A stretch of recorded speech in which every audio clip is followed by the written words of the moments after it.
Oke, coba Dirgam. Di tempat mengaji, saya mengaji mulai dari jilid 1 sampai jilid 6. Kalau sudah lancar baru boleh dimulai Quran. Oke, jadi kalau siapa Dirgam di tempat mengajinya itu baca jilid dulu, jilid 1 sampai jilid 6. Atau ada yang biasa di sini baca Iqra dulu, baca Iqra dulu. Tujuan pembelajaran kita pada hari ini itu ada dua. Yang pertama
Al-Imran dan surah Al-Baqarah. Sekarang kita akan mengevaluasi masing-masing bacaan dari kelompok 1, kelompok 2 dan kelompok 3. Coba dari kelompok 1, siapa yang bisa mengevaluasi bacaan dari kelompok 1? Kelompok 2 dan kelompok 3 siapa?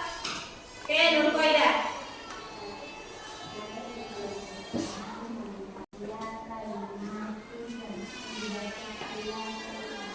Oke, tadi katanya kelompok 1 kalian membacakan ila kalimatin. Nah, seharusnya ila kalimatin. Nah, itu. Dari kelompok 3 ada evaluasinya untuk kelompok 1. Tadi kelompok 1 membaca muslimin, seharusnya membaca muslimun. Oke, muslimin seharusnya muslimun. Selanjutnya untuk kelompok 2. Siapa yang bisa mengevaluasi dari kelompok 2? Oke, Ulfa. Cara membacanya tidak serentak. Ibu akan menjumlahkan keseluruhan skor dari kelompok 1, kelompok 2 dan kelompok 3. Untuk kelompok 1, Ibu sudah memberikan skor itu 83. Kelompok 2 85. Kelompok 3 80. Jadi nilai atau skor yang paling tinggi diraih oleh kelompok 2. Tepuk tangan dulu. Nah, sekarang Ibu akan memberikan pertanyaan refleksi. Apa yang pertama itu? Apakah kalian sudah pandai memahami atau sudah mampu memahami cara membaca Al-Quran surah Al-Imran ayat 64 dan surah Al-Baqarah ayat 256? Sudah dipahami atau belum? Sudah dipahami. Kemudian yang kedua adalah apakah kalian merasa senang belajar dengan cara yang Ibu berikan ini seperti metode puzzle? Apakah pembelajaran kali ini menyenangkan atau tidak? Disukai semua cara menyusun atau menyambung ayat dengan cara metode puzzle. Materi selanjutnya yang akan dipelajari yaitu tentang menulis. Nah, tadi kan membaca surah Al-Imran ayat 64 dan surah Al-Baqarah ayat 256. Pelajaran selanjutnya yaitu menulis surah Al-Imran ayat 64 dan menulis surah Al-Baqarah ayat 256. Jadi itu yang akan kita pelajari selanjutnya.